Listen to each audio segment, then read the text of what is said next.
Bonjour mesdames, écoutez, je suis très heureux de vous retrouver dans ce cadre exceptionnel, hein. J'imagine pour Rabbi Shimon Bar Yochai, c'est ça?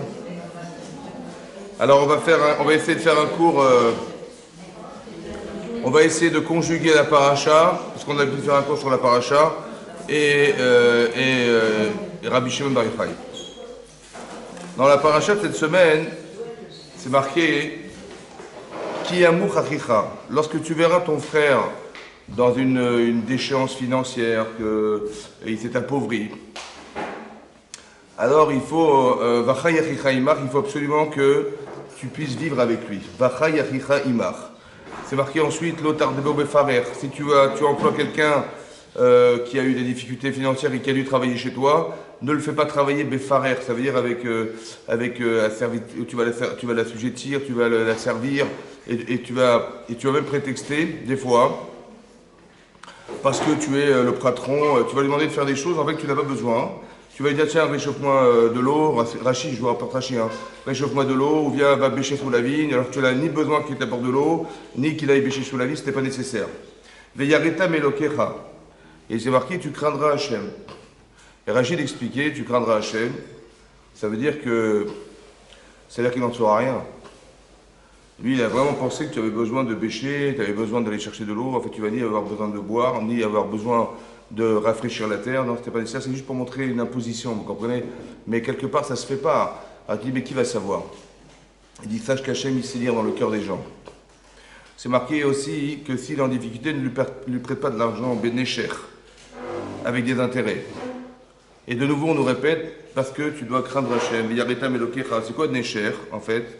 C'est d'expliquer que si quelqu'un a besoin d'argent, il faut lui faire un prêt, il faut lui prêter de l'argent, mais sans intérêt. Il ne faut pas prêter un intérêt. Et ça, il dit, Rachid explique que le Yetzer Hara de l'homme, c'est quand je prête de l'argent, j'ai pas envie qu'il dorme chez les gens, moi. Je veux faire fructifier, qu'est-ce que je vais prétexter? Comment je vais faire? Il faut bien que je récupère de l'argent de ce que je prête. Je vais demander 4-5 intérêts sur le prêt. Mais la Torah interdit une chose pareille, c'est assourd de faire une chose pareille. Comment je vais faire? Alors il va dire, écoute, moi franchement, je t'aurais prêté aucun problème. Seulement, j'ai pas d'argent, mais par contre, quelqu'un m'a laissé de l'argent. Et un non-juif, il m'a laissé de l'argent. Et lui, il a dit, si tu trouves quelqu'un qui a besoin, tu lui prêtes avec intérêt. Avec 5%, 10%, il dit, mais tu me sauves ma vie. Mais bien sûr que bien sûr, c'est super et tout. Donc, il va lui prêter, je sais pas moi, 50 000 euros avec des intérêts. Et les intérêts, en fait, sur le champ, pourquoi Necher? Necher, c'est une morsure. Sur le champ, c'est une blessure. Mais sur le long terme, vous allez voir que le crédit, il va doubler carrément. Ça veut dire qu'on ne se rend pas compte, c'est plus de morsure, mais c'est comme du venin. Au début, ça fait un petit peu mal, mais ça monte au cerveau et c'est dramatique. Et donc c'est pareil, Necher, c'est ça. Au début, ça paraît pas grand-chose, mais au final, ça devient une somme énorme. Il dit, mais de toute façon, l'autre n'en saura rien. Moi, je lui ai fait croire que c'était pas mon argent, c'est l'argent des autres. En fait, c'est mon argent. Mais je lui ai fait croire que c'est. Alors, il va me prendre pour un sadique et dire voilà, mais vous savez, cet homme, il m'a sauvé la vie, il m'a fait un crédit. Heureusement qu'il avait l'argent de quelqu'un d'autre, ça m'a permis de marier mes enfants, ça m'a permis d'acheter ma maison, ça m'a permis plein de choses. En vérité, l'autre, c'était un rachat, mais on n'en sait rien, vous avez compris? Pourquoi? Parce que Viyareta Melokecha, tu sais qu'Hachem, il sait ce que tu penses. C'est-à-dire qu'on nous demande d'avoir une relation à l'autre et avec Hachem qui soit d'une sincérité profonde, hein, et qui soit vécue à l'intérieur de soi-même. C'est-à-dire qu'on doit arriver à un niveau de conscience d'Hachem où on se dit ça se fait pas. Pourquoi? Pas parce que moralement ça se fait pas, c'est sûr, pas parce que c'est négligeable vis-à-vis des autres, mais parce que Hachem il sait ce qu'est la source et la source. Je sais pas pourquoi. D'un côté il y a une logique, et d'un autre côté il faut avoir ce niveau de conscience que Hachem est présent dans ma vie. Il est présent dans ma vie. Il est tellement présent que je n'oserais même pas imaginer que je vais faire une chose pareille. Mais de toute façon, on n'en saura rien. Oui, j'ai compris, mais Hachem, il sait ce que je pense. D'accord? Donc, Veyareta Melokecha, c'est pour expliquer que la Hirat Shamayim, ce n'est pas forcément visible. C'est-à-dire qu'on va voir une femme très médacdéquée dans les mitzvot, elle va se couvrir correctement, etc., etc. On voit qu'il y a. Et donc, on dit ah, quelle Hirat Shamayim, c'est vrai. C'est un révélateur d'Hirat Shamayim. Mais quelque part, la véritable Hira, c'est pas celle-là. C'est pas celle qui est visible, celle qui est invisible. Celle qu'on verra jamais, celle qui est entre soi et Hachem. Vous avez compris? Comment ça se vérifie, ça? Ça se vérifie dans la relation aux autres. Et c'est comme ça que ça va se passer. Vachaïmar. Il faut qu'il vive avec toi. Il faut qu'il vive avec toi. C'est-à-dire que de vivre, a priori, vivre, c'est d'être indépendante, mais vivre, c'est surtout d'être capable de penser pour les autres, se mettre dans la peau des autres. C'est marqué dans la parashat Mishpatim, C'est pareil, c'est marqué là-bas. Im kesef talvet ami, pareil, si tu vas prêter de l'argent à mon peuple, dit Hachem, alors l'autre, il ne faut pas être comme un nocher, comme un créancier qui va réclamer l'argent en sachant que tu as prêté. Et Rachid dit là-bas, il explique que c'est quoi ami et c'est quoi ani. Il y a un pauvre, il y a quelqu'un qui est pauvre. Et Rachid dit, pourquoi c'est marqué ani, marque que le ani, le pauvre, soit avec toi, soit avec toi. Il dit, Eve mistakel batzmecha, regarde-toi, kilou atani. La véritable relation, c'est pas celle que tu vois, c'est celle que tu ressens. Alors je dis, voilà, j'ai vu quelqu'un dans la rue, il m'a tendu la main, je lui ai sorti 1 euro, j'ai donné 1 euro. Je fais mitzvah. Bon, je fais mitzvah. Ave mistakel. Essaie de te voir, c'est toi le pauvre. Pardon? Oui, c'est toi le pauvre, c'est toi qui tends la main. Et je dis, bah, qu'est-ce qu'il faut faire? Je dis, va voir où il habite. Va voir ce qu'il fait, voir comment il mange, et tu vas te rendre compte, tu vas rentrer chez lui, tu vas voir, il vit dans la précarité, sa femme est malade, ses enfants ils vont pas à l'école, lui il trouve pas de travail et tout. Je dis, attends, j'ai donné 1 euro. Je lui dis, mais je vais quand même pas m'occuper de toute la misère du monde. J'ai compris, mais est-ce que tu es sensible à la difficulté? Eve mistakel batzmecha. Le véritable précepte de la Torah, c'est pas celui qu'on imagine, on dit, voilà, j'ai mis une pièce dans la coupa. Non, c'est d'arriver à vivre. Vivre, ça veut dire quoi vivre? Vivre, c'est d'être dans la sensibilité de ce qui existe. Vous avez vu que même Moshe Rabbeinu, il y a marqué Vayetse elechav, il est sorti vers ses frères, Vayarotam besivlotam. Il les a vus dans leur labeur. Et Rachid expliquait, Rachid dit, il a mis ses yeux et il a mis son cœur. Liyot metzeralen. Il a mis ses yeux, il a été voir. Il n'a pas ouvert la fenêtre, il a dit, ah les pauvres. Il a fermé la fenêtre, non. Il a été voir et il a mis son cœur. Ça veut dire qu'il a ressenti des choses. Donc ça veut dire qu'il a mis son vêtement il a retiré ses vêtements de prince là, et il a mis des vêtements de prisonnier. Et il a été là-bas, il a cassé des pierres, il a fabriqué des briques, il s'est mis dans la souffrance. Mais pourquoi faire? Pourquoi faire? Pourquoi s'investir autant? Pourquoi dans la souffrance? Il s'est rendu malade, quoi. Je dis, mais dans quel intérêt? Il dit parce que l'intérêt, c'est de se dire, mais voilà, je suis prince d'Égypte. Bon, c'est pas par hasard. Peut-être que c'est l'occasion d'essayer de sauver ces gens. Et c'est mes frères, je les vois souffrir. Moi, ça me rend fou de les voir comme ça. Il faut absolument qu'ils sortent de l'esclavage. Et pour ressortir de l'esclavage, il faut que j'aille parler à Pharaon. Mais Pharaon, je vais lui demander de libérer des 15 millions d'ouvriers qui ne payent pas. Ils sont gratuits. Il n'y a pas de salaire, il n'y a pas de salaire, il n'y a rien. Est-ce que vous pensez qu'il va accepter? Évidemment que non. Alors vous savez quoi? Il faut que j'aille là-bas. Mais le problème, c'est que je suis pratiquement sûr que je vais échouer. Parce qu'il n'écoutera jamais ce que je vais dire. Et je n'ai pas le droit de dire non plus, écoute, j'ai essayé, ça n'a pas marché. J'ai fait tout ce que j'ai pu, j'ai pas réussi. Je n'ai pas le droit de refuser d'aller le voir, et je n'ai pas le droit non plus de dire, écoute, j'ai essayé, j'ai fait ce que j'ai pu, ça n'a pas réussi. Tu sais pourquoi ça va marcher? Parce que tu n'as pas souffert. Parce que tu n'as pas été dans la peau de celui qui souffre. Parce que si c'était l'ouvrier là-bas qui allait voir Paro et qui va lui dire, écoute, il ne va pas lâcher Paro, hein, je me rassure. Donc ça veut dire que la capacité d'absorption de ce que vivent les autres nous permet d'exister aussi. Vous avez compris? Vachai imach. Tu ne peux pas te passer de l'autre. C'est-à-dire que la sensibilité qu'on doit atteindre, c'est celle-là. Maintenant, on parle d'extrême. Moshe Rabbeinu, c'est quelqu'un qui vit à l'extrême ses expériences de vie. Et c'est pour ça que c'est marqué aussi dans la paracha, pourquoi Hachem il a choisi Moshe en particulier pour aller libérer les d'Israël, parce qu'il y a marqué Vayar Elohim, Vayeda Elohim. C'est marqué dans le texte. Vayar Elohim, Vayeda Elohim. Vayar. Rachid dit, le Haïlam Enav. Il n'a pas levé les yeux pour dire j'ai rien vu, il y a de la souffrance, mais j'ai levé les yeux, j'ai pas voulu voir. Non. Le Haïlim Enav, il n'a pas levé les yeux. Vayada, Rachid dit qu'il a mis son cœur à l'ouvrage. Ça veut dire qu'il a été sensible. Ça va? Maintenant, pourquoi il a été chercher Moshe Rabbeinu? Parce que Moshe Rabbeinu, il ressent exactement ce que Hachem ressent. Il a été voir et il s'est mis en souffrance. Il dit, tu m'intéresses. C'est toi qui vas aller parler à Pharaon. Parce que quelque part, tu ressens ce que je ressens. Comme si il y avait comme une sorte de tsar de la Shrina, qui voyait que le monde n'était pas vraiment ordonné ou n'est pas vraiment comme il aurait aimé. Il espère qu'il y a des gens lucides qui vont voir et qui vont ressentir un peu comme lui voit et ressent. Et les personnes qui sont sensibles à ça, c'est ça, vachai, vivre, alors ils vont pouvoir être des intermédiaires, c'est ça, ils vont être des intermédiaires qui vont servir Hachem, à tous les niveaux, que ce soit au niveau culturel, au niveau social, au niveau culturel, au niveau ce que vous voulez. C'est ça, et il va trouver des gens qui ont de l'argent, pourquoi? Parce qu'ils vont aider des gens qui n'en ont pas, ou ils vont aider des institutions qui œuvrent pour que les choses s'arrangent. Mais c'est ça la sensibilité, c'est-à-dire qu'il faut vivre. Vivre vachaimar, c'est ça vivre. Exister, ça veut dire pouvoir avoir une capacité de réactivité aux situations. C'est ça exister. Comme si on devait exister à l'extérieur. Un peu comme a fait Avraham Avinu. Il est devenu un Baal Chesed parce qu'il a mis tout son argent pour aider les gens dans le désert à subvenir à leurs besoins. Et à force, et à force, et à force, et à force, il arrive à un tel niveau de Chesed que quand on lui dit tu vas faire la Brit Mila au bout de 3 jours et qu'il a encore envie de faire du Chesed, quand on lui dit dans la chaîne de Raka blanche qui est là, il est encore capable de faire du Chesed, ça veut dire que la volonté qu'il a, elle est plus forte que la souffrance et plus forte que la chaleur. Plus forte. Il a dépassé ça. Vous avez compris? Mais comment il a fait? Nous, on aurait dit, non, on va décrocher le téléphone, je vais dire à ma femme, écoute, ferme la porte. Non, lui, il n'a pas dit ça. Non, lui, il a dit, mais où sont les gens? Où sont les gens?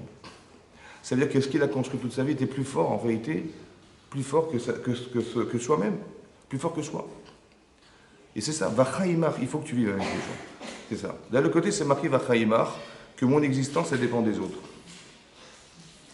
D'un côté, la Gemara dans Nedarim, elle dit là-bas que Ani Chashiv Kemet, un pauvre est considéré comme met. En quoi le pauvre, il est mort? Oui, évidemment qu'il est vivant, il respire, il se bouge, mais il y a quelque chose qui ne vit pas.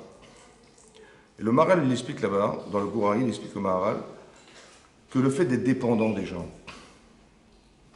le fait de savoir que je n'existe que par les autres, c'est ça qui fait de lui mettre.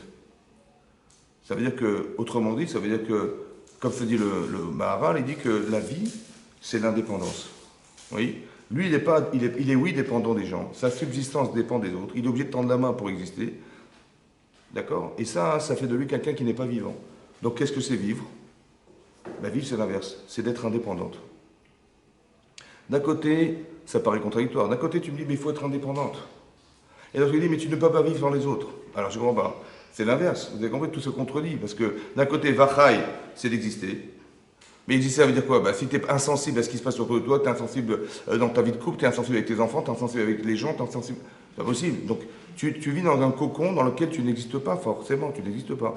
En vérité, tu n'existes. Bien sûr que tu existes. Mais c'est quoi cette existence? L'existence, c'est celle qu'on ne veut pas que tu sois. Comme c'est marqué dans la Torah, Lotov Heyot Adam Levado, Lotov Heyot Adam Levado, ça n'est pas bien que l'homme soit seul. Ça veut dire quoi que ça n'est pas bien que l'homme soit seul? On dit, bah, il faut qu'il se marie, il faut qu'il s'occupe. Non, c'est pas ça. Ça n'est pas bien d'être seul. Ça n'est pas bien de croire que je vais me suffire à moi-même. J'ai besoin de personne dans ma vie. Moi, j'ai besoin de personne. Je me suffis de quoi? Bah, je me suffis de ce qu'on m'a donné.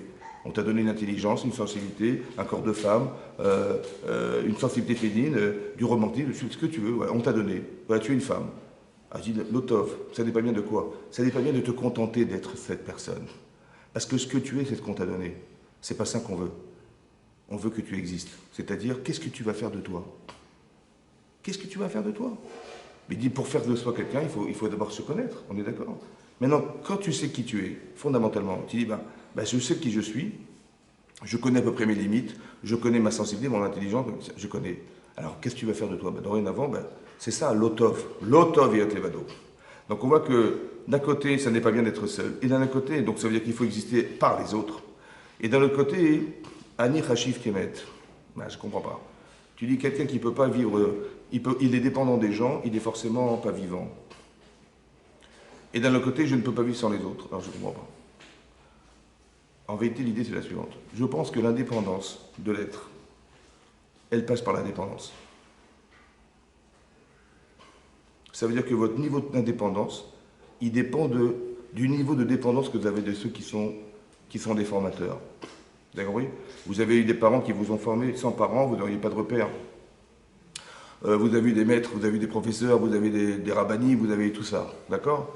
Mais votre niveau d'indépendance dépend essentiellement de la dépendance que vous avez. Mais la dépendance du niveau de la personne que vous côtoyez. Ça va? C'est-à-dire que si vous avez un rave qui est extrêmement intelligent, avec des connaissances extrêmes, vous allez poser n'importe quelle question, il a la réponse à tout. Donc vous allez gagner 50 ans de votre vie parce que vous avez affaire à quelqu'un qui a réfléchi pendant 50 ans. Donc les réponses, elles ont 50 ans. Mais ça lui a pris 2 minutes pour vous répondre. Après, il faut comprendre ce qu'il a dit parce que ça lui a pris 50 ans. Mais vous avez des réponses. Vous avez un problème de Shalom Bayit, vous allez ouvrir un livre, il a réfléchi exactement dans tous les mécanismes, dans tout le fonctionnement masculin-féminin et tout. Vous allez gagner 50 ans de vie, mais vous allez ouvrir le livre. Ouais. Mais donc votre indépendance de femme, elle va dépendre de la dépendance du livre. Votre indépendance de femme va dépendre de la dépendance que vous avez de vos parents, parce qu'un jour il faut bien être une mère. Ben, il faut que j'apprenne à être une mère. Comment j'ai fait? Ben, j'ai vu ma mère. Alors soit c'était un bon exemple et j'en ai tiré des leçons, soit c'est un mauvais exemple et j'en ai tiré aussi des leçons. Mais il faut bien quelqu'un d'autre pour pouvoir avoir des repères. Donc c'est ça que je vous explique, que votre indépendance dépend de la dépendance. C'est ça, que le pauvre en vérité, il est maître, parce qu'il est, il est dépendant des gens, c'est vrai. Donc il ne peut pas exister comme ça, il faut l'aider. Il ne faut pas que tu restes insensible, il faut que tu l'aides à se sortir d'une situation pareille. Ça va? Maintenant, il faut qu'il puisse un jour exister cet homme. Maintenant, dans la situation qui est la sienne, qu'est-ce que veut Hachem? Hachem, il veut que tu existes quelque part. Qu'est-ce qu'on appelle le chesed de la Torah?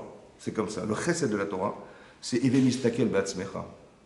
On te dit pas, tiens, voilà, prends, voilà. Bon, écoute, je peux pas te voir, mais bon, pour peu que tu t'en ailles, tiens, voilà 50 euros. Non, je me suis débarrassé de qui? Je me suis débarrassé de moi, en fait. Parce qu'il y a quelque chose dans moi qui m'horripile, c'est de voir ces gens-là. Donc, je leur donne de l'argent. En fait, j'ai donné pour qui? Ben, j'ai donné pour moi. Non. Il faut que tu donnes pour la personne. Il faut te mettre dans la peau d'eux. Ouais. Il faut être capable d'être mistakel be'atzmecha. Mets-toi à la place de celui qui va subir, celui qui va vivre. Ça va? Quand vous faites des choix dans la vie, que vous pensez logique, c'est vrai. Mais des fois, hein, on ne se rend pas compte qu'on fait subir aux autres des choix personnels. Parce qu'on n'a pas été capable de voir. Vous avez compris? On n'a pas été capable de se mettre dans la peau de celui qui va subir ce choix. Par exemple, vous allez remarquer que Yaakov Avinu, il a un rapport privilégié avec Yosef. Pourquoi? Ben parce que c'est l'enfant de la femme qu'il aime, parce qu'il est très intelligent, donc il va lui apprendre la Torah, parce qu'il pense qu'il est le Bechor. Comme ça, il y a marqué dans le Midrash qu'il lui a offert la Ktolet Passim. Pour dire, vous savez qui c'est le Bechor? C'est lui. Hein. Voilà, c'est le Bechor, c'est le fils de Léa, c'est le fils de Rachel, mais pas le fils de Léa. Donc il a vraiment désigné cet enfant comme étant l'enfant de la famille. Ouais. Et les de Yaakov, Yosef. C'est Yosef. Voilà, c'est Yosef. Maintenant, ça, c'est ce qu'il pense. C'est légitime. Ben oui, il est l'enfant de la femme qu'il aime, il est l'enfant intelligent à qui on apprend la Torah, il a pris la Torah de Shem Ve'ever, etc. Il a fait un privilège de faire un cadeau. Vous avez compris ce qui se passe? Ok. Mais ça, il a raison. Ça, en tant que père, il faut pas négliger ses enfants. Là, je démontre que j'aime cet enfant. Le problème, c'est qu'au regard des enfants, ouais, ils ont vu eux, Veraou et Chav, ils ont vu ses frères, qui est Otto à Avaviem. Otto. Vous avez vu? Otto, c'est quoi Otto? Hein? Mais lui, c'est qui lui? C'est qui? Yosef. Ben Marc Yosef. C'est comme si vos enfants ils ont des problèmes ou ils font des bêtises, va t'occuper de tes enfants. Ça ne devient plus les vôtres, c'est celui de votre mari. Ouais, occupe-toi de tes enfants, je te promets. Et quand ça va, tu as vu mes enfants, comment ils sont? Hein? Otto, il n'a pas de nom. Il n'a pas de nom chez nous, Otto, voilà. Papa, il aime Otto, lui, c'est lui, là. Av, Otto, Aviem, Mikol et Chav. Papa, il aime plus cet enfant que tous ses frères. Vaïsne Otto, et ils l'ont haï. Ça veut dire que le problème, il est où le problème? Le problème, c'est qu'en fait, on agit, on pense qu'on agit bien, mais on fait subir à nos enfants des choix qui sont au détriment de nos enfants. C'est-à-dire que si je m'étais mis à la place de l'enfant, et je vois papa, il offre des cadeaux, il écoute la chanara de mon frère, machin, il nous montre en pleine figure qu'il aime plus cet enfant que les autres, il lui apprend la Torah, lui, pas nous. Vous avez compris ou pas? Ben évidemment que ça va créer de la haine, non? Le problème, c'est va créer de la haine de qui? Hein? Comment? Entre frères. Et pas la haine de qui? Mais ils auraient dû haïr leur père ou haïr leur frère? Leur père. Mais papa, il fait des privilèges à Yosef, papa, il leur lui apprend la Torah, papa, il lui offre des cadeaux, papa, il lui... Mais attends, et papa, il écoute la Shonara, mais ça va. Donc ils auraient dû haïr leur père ou ils auraient dû haïr leur frère? Et là, on voit qu'ils ont été haïr. C'est quoi la logique de l'enfant?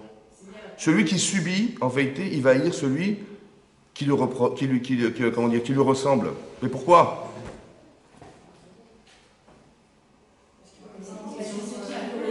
Hein? Haïr. Haïr, ça veut dire quoi haïr? Mais c'est pas logique. C'est pas logique. Il fallait dire à papa, je suis désolé, tu fais des choix qui nous portent préjudice. Parce qu'il ne peut pas se mettre à la place de son Mais père. bien sûr qu'on peut s'y mettre. Pour Lui, il aurait pu aussi voir la douleur de ses frères et justement aller voir son père pour... c'est vrai, mais pourquoi je vais le haïr lui? Qui c'est qui est la cause de tout ça? Qui c'est qui fait des privilèges? Qui c'est qui nous montre? Veiraou et Techa, il veut ta vive. Il veut ta vième, il marque ta vième. Hein? Ça dépend d'ici. Ils en veulent au frère parce que le frère va lui dire éventuellement, bah non, ils vont pourquoi moi et pourquoi pas les frères et pourquoi pas les autres. Ça avance. J'ai pas compris. Et entretient ça. Qui entretient ça? Celui qui reçoit. Mais c'est pas de sa faute. Papa, il lui fait des cadeaux. Papa, il lui apprend la Torah. Mais alors peut-être ça dépend comment il va agir avec ses frères. C'est vrai ce que vous dites, mais pourquoi j'ai pas haï mon père? Ça, c'est une question. Vous avez compris? C'est une question. La deuxième chose est marquée comme ça. Veiraou et Echav, il est marqué Veiraou et Echav. Ouais, Veiraou et Echav. Ils ont vu ses frères. Qui auto ha'avaviem, que lui était aimé de leur père plus que tous ses frères. C'est ça qui est marqué. Yoter mikol Echav. C'est ça qui est marqué. Pourquoi le texte dit plus que tous ses frères et pas plus que tous ses enfants? Parce que Jacob, il ne faisait pas dans cette intention-là. Hein? Jacob, il ne faisait pas dans cette intention-là. Mais pourquoi la Torah ne dit pas qu'ils l'ont haï? Pourquoi? C'est pourquoi? Parce que papa, il faisait une différence. Il faisait une différence entre les frères de Yosef et pas les enfants de Yaakov. Ils voient par rapport à eux-mêmes, ils ne voient pas par rapport à lui. Ils voient par rapport à eux-mêmes, c'est-à-dire. Non, il est marqué. Attendez, je vous répète le texte. Le texte, c'est comme ça. Attention à ce que vous dites. Il est marqué. Ils ont vu que leur père, il préférait lui que tous ses frères à lui. Pourquoi il est préféré et pas que tous ses enfants? Il fallait dire qu'il est préféré Yosef que tous ses autres enfants. Non, il y a marqué qu'il préférait cet enfant que tous ses frères à lui. Mais pourquoi ses frères? Mais non, tous ses enfants. Comme si qu'ils n'étaient pas ses enfants, entre guillemets. Vous avez compris? Vous avez compris ce que je veux dire? Mais pourquoi c'est eux qui ont vu ça et lui, il n'a pas vu? Il y a marqué la grande Shabbat d'Afiud a dit qu'il a été méchant à Malabanim. On parle de Yaakov Avinu, mais ça veut dire qu'on veut nous apprendre des leçons de vie. C'est de dire comme ça. L'enfant, il ne veut pas être le frère de son frère. Manifestement, aux yeux de mon père, je suis le frère de mon frère. Je ne suis pas le frère de mon frère. Je suis le fils de mon père.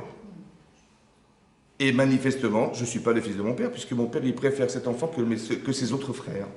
Mais je ne veux pas être le frère de mon frère, moi je veux être le fils de mon père. C'est pour ça, comme je veux être le fils de mon père, ça veut dire quoi? Je veux que tu reconnaisses que je suis ton fils. Quand est-ce que tu vas me regarder? Quand est-ce que tu vas t'occuper de moi? Quand est-ce que Chaïmar, tu vas vivre avec moi? Quand? Alors qu'est-ce que je suis obligé de faire pour que tu me regardes? Ben, je vais tuer mon frère. Vous avez compris ou pas? C'est ça la logique de l'enfant. Pourquoi vous croyez que quand vous avez des petits bébés, hein, bon, vous en avez eu un, après vous en avez un deuxième, et puis je ne sais pas pourquoi, il y a des cheveux dans les mains du deuxième. Je sais pas pourquoi. Et je vois l'autre, il lui manque des cheveux. Je n'ai pas compris ce qui s'est passé. Il y a comme un intrus qui est rentré à la maison et... Et pourquoi il veut déchirer les cheveux de son frère? Je n'ai pas compris.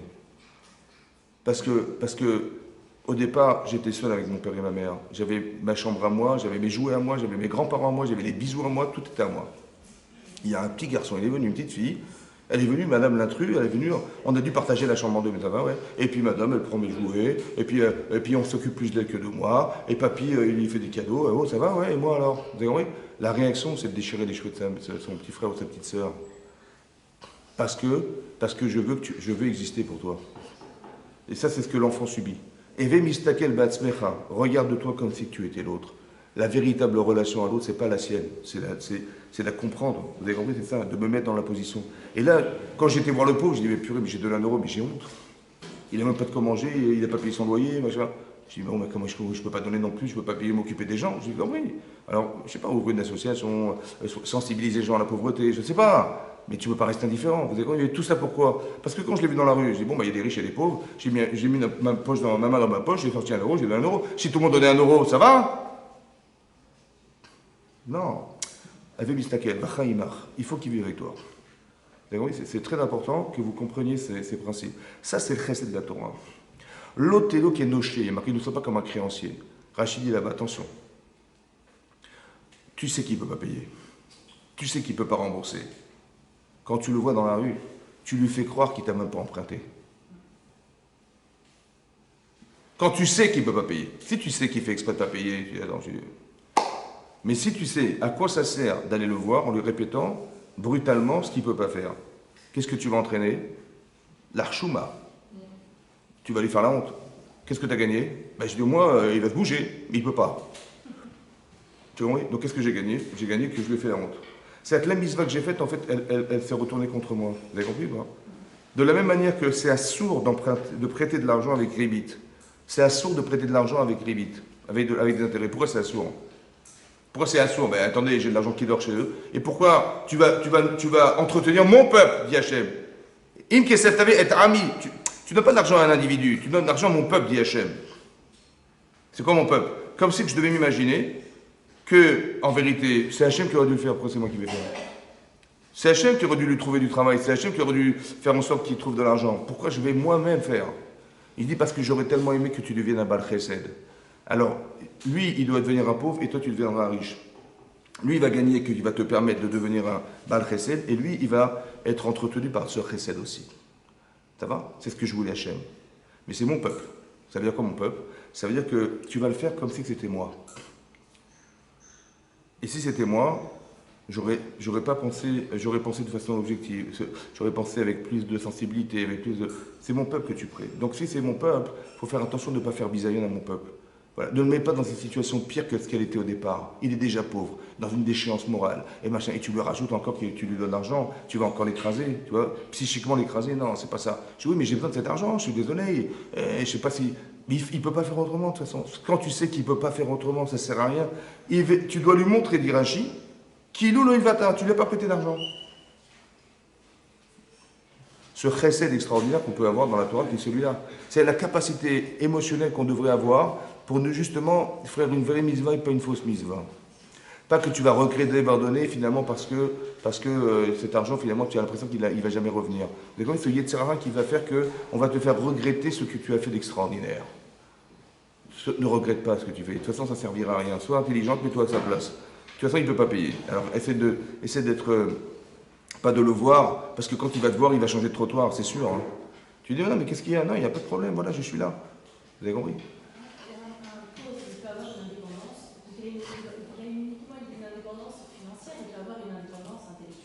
Bien sûr, bien sûr, bien sûr. Ani, c'est pas intellectuel. Ani, c'est financier. Ouais. Oui, mais c'est justement, il a une dépendance financière. C'est en ça qu'il émet. C'est en ça qu'il émette. Bien sûr qu'il vit. Bien sûr, mais on ne parle pas de ça. On parle de parce que a priori comment vous voulez vivre sans argent? Comment vous voulez vivre sans argent? Vous ne pouvez pas vous nourrir, vous pouvez pas. Comment vous voulez vivre? Alors intellectuellement on peut vivre, mais combien de temps je vais vivre? C'est ça, Met. Met, c'est que c'est cette relation-là. Mais ici, c'est aussi marqué que celui qui prête de l'argent avec intérêt, il n'a pas de trélec là-bas. Il n'y a pas de trélec à médecine pour lui. C'est très très grave. Comment ça se fait que c'est très grave? Pourquoi cette mitzvah elle est particulièrement grave? Si elle est mal exercée. Elle est particulièrement énorme quand elle est bien faite et particulièrement grave quand elle est mal faite. Pourquoi?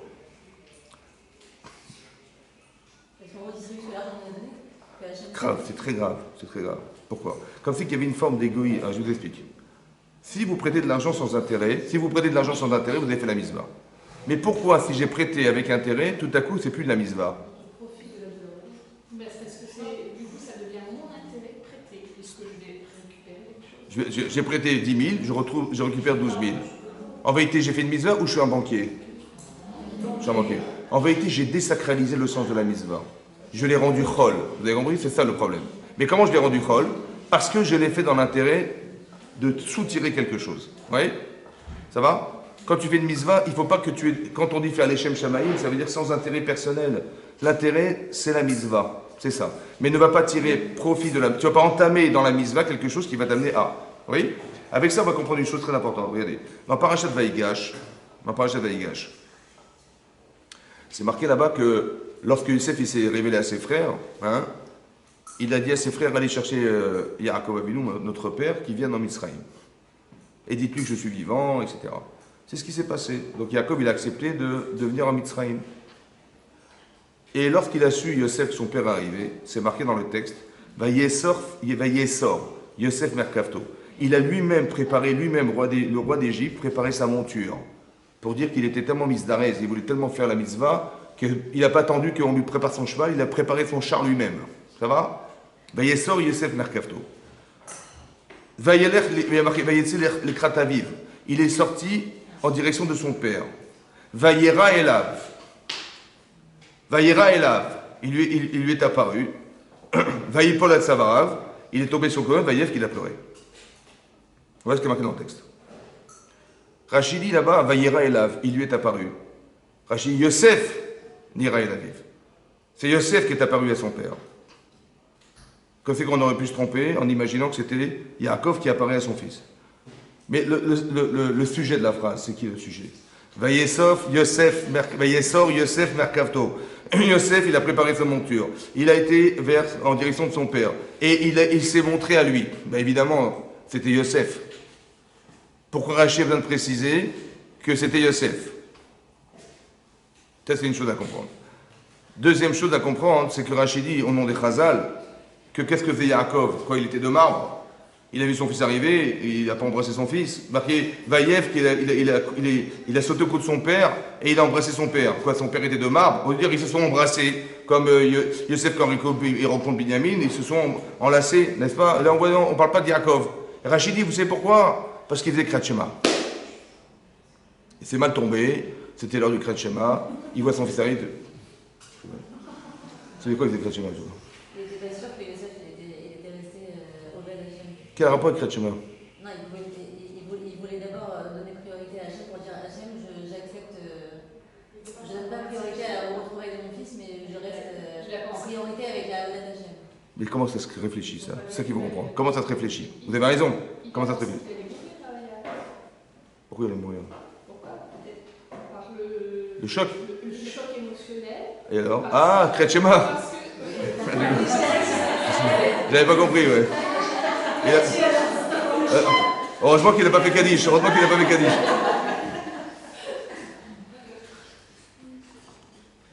Alors le Rav Chaim Shmulevitz, il explique comme ça. C'était quoi le problème de Yosef? Écoutez-moi bien. Yosef, c'est l'enfant. Il a une misva d'honorer son père. Bon. Mais d'un autre côté, pourquoi? Parce que son père, ça fait 22 ans qu'il n'a pas vu cet enfant. Évidemment qu'il a langui Yosef. C'est vrai? Donc la misva qui m'incombe en tant que fils, c'est de combler ce manque que mon père qui ne m'a pas vu pendant 22 ans. C'est vrai? C'est ma misva. Le problème, c'est que je n'ai pas vu mon père pendant 22 ans. Oui?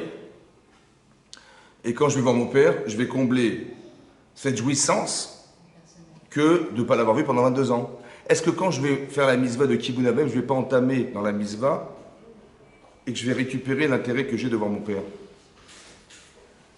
Le ribit. Je prête de l'argent, je dis attends, je te prête, mais 2%, 3%.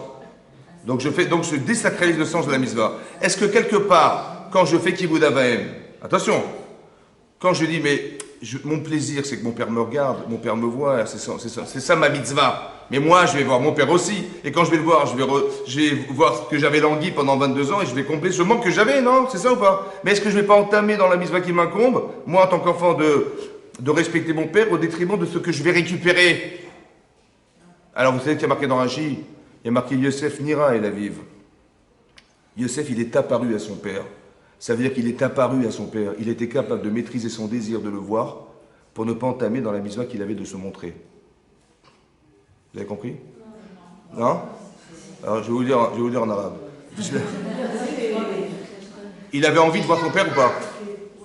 Il a été capable de maîtriser ce désir pour faire qu'il n'y a que, il faut qu'il me voie, sans que ce désir il soit plus fort que celui de me montrer à mon père. 2 minutes. Ça, c'est ce qui a marqué que Yosef, Nira et la Bible. On ne nous a pas appris que Yosef. Bien sûr, c'est Yosef. On a compris que c'est Yosef dans le texte. Il marqué Nira. Nira, ça veut dire quoi, Nira? Il est apparu.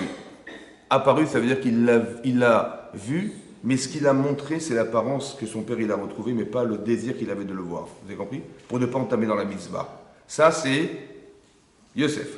Maintenant, son père, il n'a pas de mitzvah d'honorer son fils. Mais par contre, il a la mitzvah d'aimer Hachem. Bechol levavcha. Uvchol nafshecha, uvchol modecha. Bechol levavcha. Ça veut dire quoi, Bechol levavcha? Hein? Hein? Bechol? Du tout? Tes cœurs. C'est quoi tes cœurs? C'est quoi le mauvais? C'est ça quoi l'Itzara ici?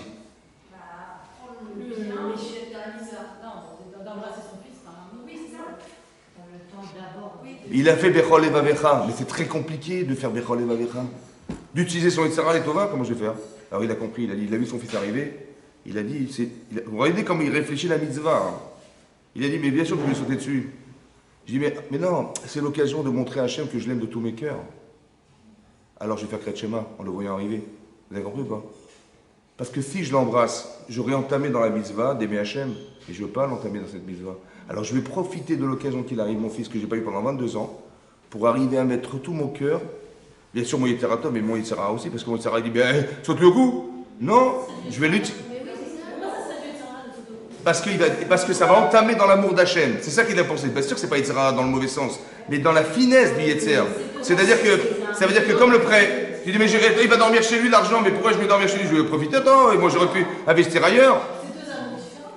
On n'a pas dit le contraire, mais l'un va entamer dans l'autre. Parce que tout ton... Bechol, c'est quoi Bechol? Attendez, je vous arrête. Bechol, c'est quoi Bechol? Tout, ça veut dire tout. Alors, non, tout, non, 98% et 2%. Non, c'est ça tout, c'est ça tout. C'est ça que je vous explique, c'est ça tout. C'est-à-dire que c'est extraordinaire qu'il a été capable de maîtriser ce désir, d'avoir langui son fils pendant 22 ans pensant qu'il était mort. Ouais. Et ça, hein, l'amour d'Hachem était plus fort que ça. C'est ça qui est marqué dans le texte. C'est pour ça que Chazda dit qu'il a fait Kriyat Shema à ce moment-là. Pas parce que c'était le jour, l'heure. Pourquoi Kriyat Shema? Parce que Ve'aftet Hachem Bechol Levavecha. Vous avez compris? C'est ça les avot. Ça veut dire qu'il est tellement conscient de l'amour qu'il devrait avoir d'Hachem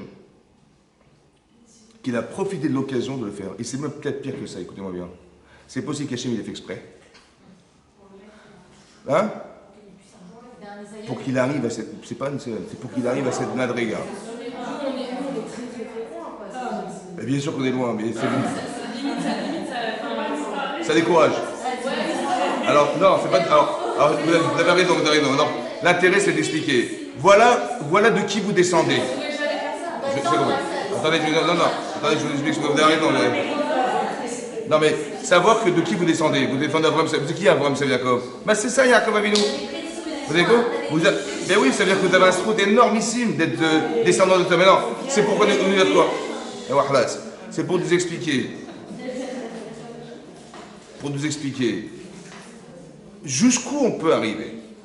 Si je vous dis un jour, vous allez monter sur l'Everest, c'est impossible, 8807 mètres, et bien sachez qu'il y a quelqu'un qui a réussi à le faire. Ah d'accord, ah ouais, donc c'est possible, c'est humain, possible. Moi je vous explique, c'est pas vous dire on va arrêter, c'est pas pour vous décourager, c'est pas le but, hein. C'est vous dire voilà jusqu'où on peut arriver, voilà jusqu'où là va-t-on arriver. Bien sûr que nous on n'arrivera jamais, je vous rassure, on n'est pas des alpinistes, on n'est pas des machins. C'est vrai. Mais ce que je veux dire par là, c'est que, vous allez voir la grandeur d'âme de la vôtre. Quand vous dites Eloqué Abraham, Eloqué Israël, vous dites Yaakov. Yaakov, c'est pas n'importe qui. Il a démontré. Mais peu importe, voilà. Mais pourquoi la Torah nous en parle? Pour dire les limites humaines qu'on a pu atteindre un jour dans la vie. Les limites de Chai, d'être vivant, c'est ça vivant. Vous avez compris? Voilà. Maintenant, nous, on va vivre autrement, bien sûr. Mais on ne va pas vivre comme ça, c'est sûr. Maîtriser ses sentiments à ce point-là, c'est extraordinaire. Je n'arriverai jamais, moi non plus. Mais je vois qu'il y a oui une capacité. Mais comment j'arrive? Parce que si j'aime mon père à ce point-là, je suis capable de maîtriser mes intérêts au détriment de ceux de mon père. Vous avez compris? Si j'aime Hachem profondément, ouais. Si je l'aime tellement comme ça, je ne peux pas prêter en prétextant que c'est pas mon argent, c'est celui des autres. Je ne peux pas non plus dire écoute, va bêcher sous la vigne, etc. Je ne peux pas, c'est pas possible. Vous avez compris? Parce qu'on a une telle forme de proximité avec Hachem qu'on ne peut plus faire ça. Ça serait trahir cette relation que de faire un truc pareil. Vous avez compris? Mais il faut arriver à comprendre que c'est pas dans tes actes qu'on va te juger forcément, mais même dans ta pensée. C'est extraordinaire. C'est-à-dire qu'on voit atteindre un niveau d'émouna, ouais, de clairvoyance de la Torah, comme ça. Oui? Oui.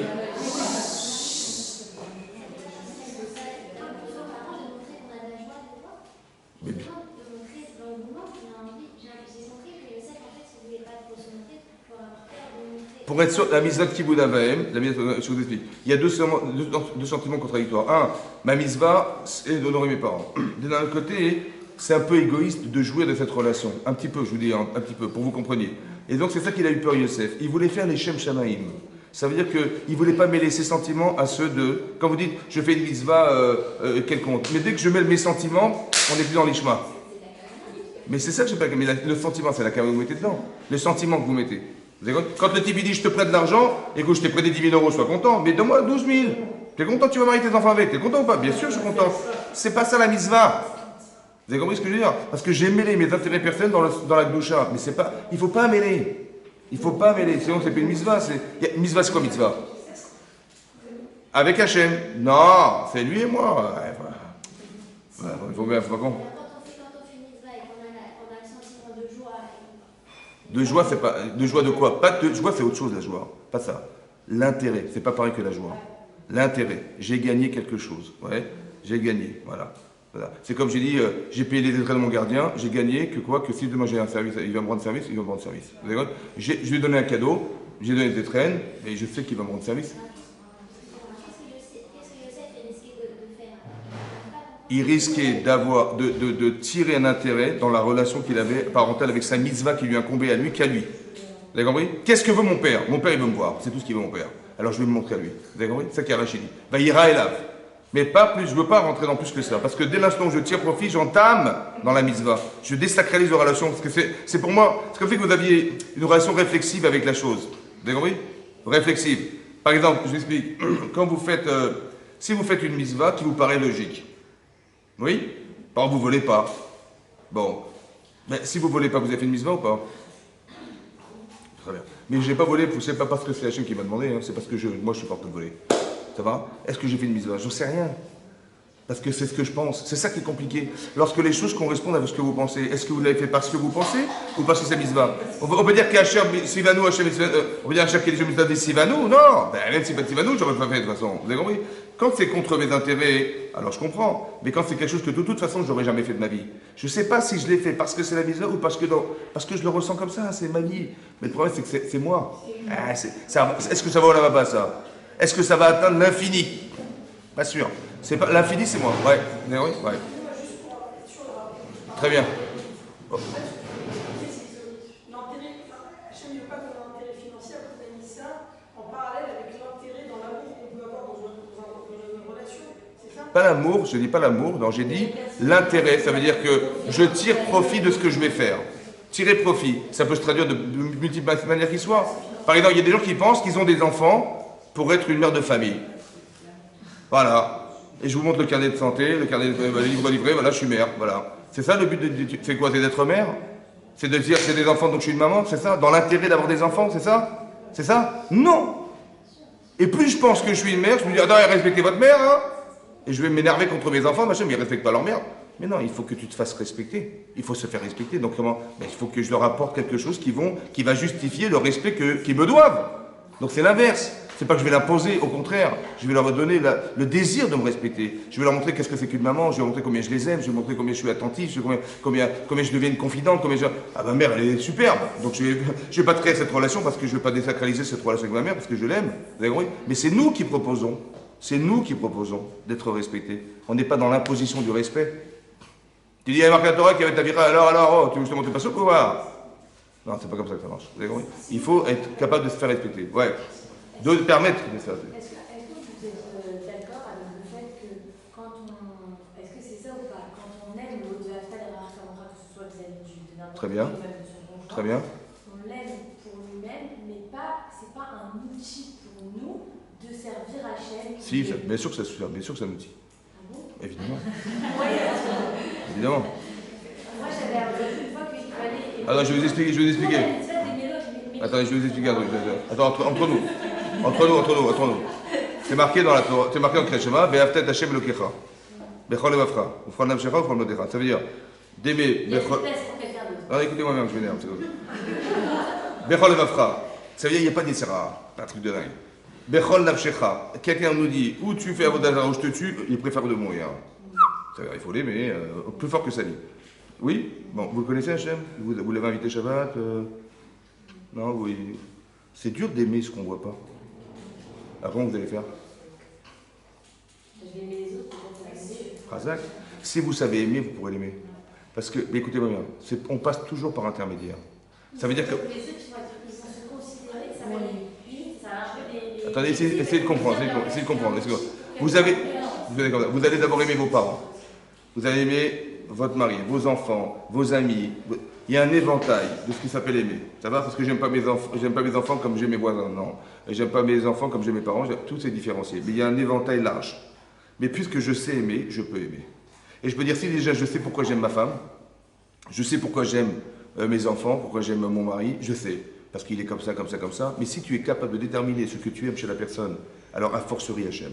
Et donc je m'appuie sur cette relation parentale, sur cette relation maritale, avec mes enfants, etc., pour pouvoir me dire, mais a fortiori Hachem. Oui, mais je ne parle pas d'aboutissement. Je parle vraiment de, entre guillemets, que l'autre c'est un outil finalement. Non, mais c'est des mitzvot, c'est pas des outils, c'est des mitzvot. Ça, on va dire que ça permet d'accéder. On va dire que l'intermédiaire sera vos parents, l'intermédiaire sera, mais ça reste une mitzvah à part entière. Mais ce qui est par extrapolation, vous allez vous aider de ça. Comme il y a marqué, Som tassim alecha melech. Il faut avoir un roi dans le cas Israël. Pourquoi faire? Parce qu'Hachem il est melech haolam. Mais comment tu vas pouvoir avoir une notion de malchut si tu n'as pas vu un melech? Tu n'as pas été au château de Versailles. Comment tu peux imaginer que le Kavod, on va faire un roi? Mais si déjà le roi Louis XIV, on lui a fait un palais extraordinaire, alors je vais faire quoi Hachem? Vous avez compris ce que je veux dire? Mais c'est parce qu'il faut avoir une notion. D'accord, mais est-ce que quand j'agis pour Hachem ou j'agis vraiment pour l'autre, mais entièrement pour la mitzvah, après vous allez l'utiliser. Ça veut dire quoi se construire? C'est quoi se construire? Ça va? C'est quoi se construire? C'est que vous arriviez à avoir des notions fortes, émotionnelles, qui vous permettent de réagir. Ça va? Si vous savez, ça ne va pas forcément vous servir. Si vous savez. C'est marqué dans la Torah, qu'il y avait Tavira, moi je sais. Ça ne va pas forcément vous servir. Et peut-être même vous desservir parce que vous allez culpabiliser, j'arrive pas, blablabla. En vérité, parce que je n'ai pas cette sensibilité. Vous avez vu que quand Yosef, il voit son père, il est capable, par sensibilité profonde, de se retenir. Mais c'est énorme ce qui est marqué là. Il va faire une avéra, il voit son père. Elle est bonne celle-là. La Gemara nous a dit qu'il voulait faire une avéra, il a vu son père, il a vu, je ne sais pas. Elle vaille qu'on voit tous notre papa quand. Non? Comment il a vu son père? Comment il a vu son père? Comment il a fait? Vous savez pourquoi il a vu son père? Parce que son père, il était tellement proche de lui. Et les valeurs qu'il lui a transmises étaient tellement contraires à ce qu'il allait faire qu'il dit je peux pas. C'est ça voir son père. Ça veut dire qu'on ne doit pas être des parents. On doit être des parents qui amènent de la sensibilité. C'est ça construire des gens. Il faut que mon fils soit construit, c'est-à-dire capable de réagir à une situation qui est maîtrisée. Soit il va faire, soit il va refuser de faire. Vous avez compris? Il faut qu'il fasse. Je vais essayer de l'aider. Comment ça? Je vais lui montrer l'amour de la Torah, je vais lui montrer l'amour des Talmidei Chachamim, la cohérence de la Torah. Tout ça. Il va voir à quoi ça vient lui répondre, ça vient répondre à sa vie. Il va voir que c'est fantastique. Et donc je lui ai donné les outils pour dire, il va étudier la Torah et dorénavant il va voir la vie avec le regard de la Torah. Pas le regard du Yetzer Hara. Parce que la vie, c'est une interprétation permanente. Et elle m'a dit ça, comme quelqu'un me dit, sa mère, elle lui a dit, écoute, il faut toujours être béchalom avec les gens. Hein, il faut toujours être béchalom avec les gens, il faut respecter les gens, il faut tatata, il faut tatata. Ok. Et la fille, elle a compris la fille, il faut te la fermer. Il faut être béchalom. Ma mère, elle m'a pas dit quoi? Elle m'a dit, il faut te la fermer. Voilà. Il ne faut pas que tu bronches, il ne faut pas que tu trucs. Et comme je dis, Shalom Baït. Shalom Baït, c'est quoi? Shalom Baït, c'est ton mari. Bon, il fait des bêtises, des fois il t'énerve, mais bon, tu peux t'aider.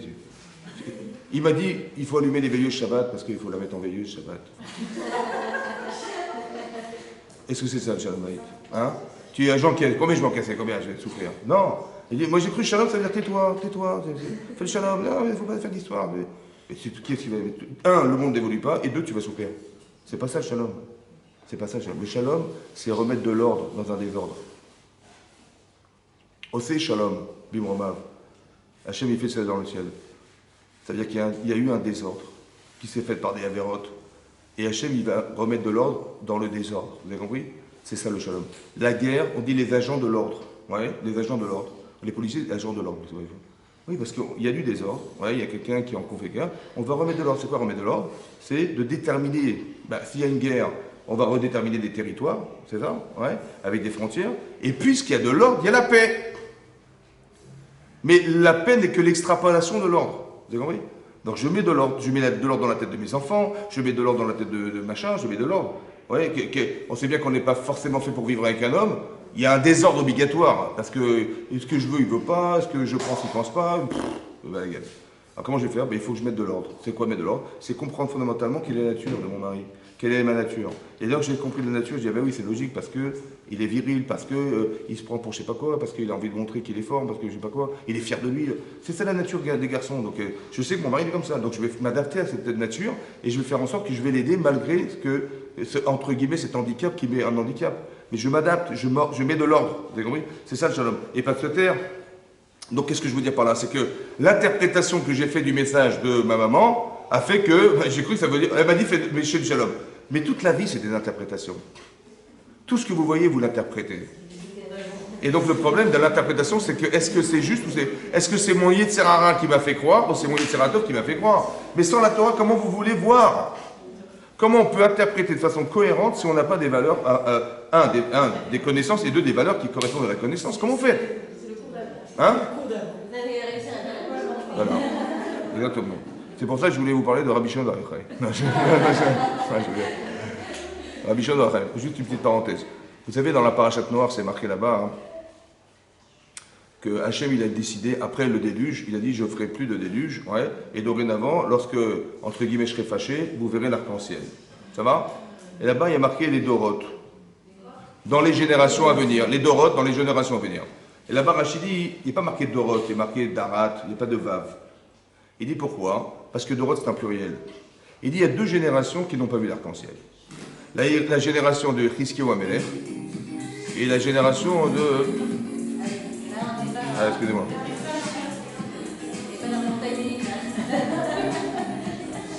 La génération de Chizkiyahu Amelech, qui n'a pas vu l'arc-en-ciel de toute la génération, et aussi de Rabbi Shimon Bar Yochai. Comme ça, Rachid ramène là-bas. Ouais. Quand ça sonne.